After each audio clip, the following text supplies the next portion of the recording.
ஒரு அடர்ந்த காட்டில் கிட்டி என்ற ஒரு அழகான வெள்ளை நிற பூனைக்குட்டி இருந்தது.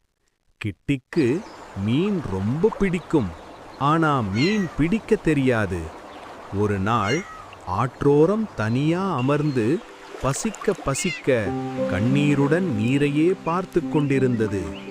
அந்த நேரம் கேரட் சாப்பிட்டுக் கொண்டே ஒரு முயல் குட்டி வந்தது.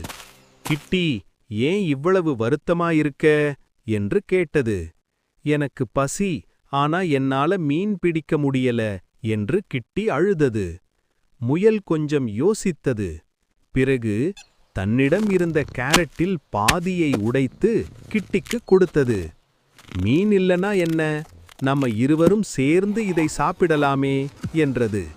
கிட்டியின் முகத்தில் உடனே சிரிப்பு மலர்ந்தது. இருவரும் மகிழ்ச்சியுடன் கேரட்டை பகிர்ந்து உண்டனர். அன்று கிட்டி புரிந்து கொண்டது, உணவு மட்டுமல்ல, அன்பும் பகிர்ந்தால்தான் உண்மையான மகிழ்ச்சி.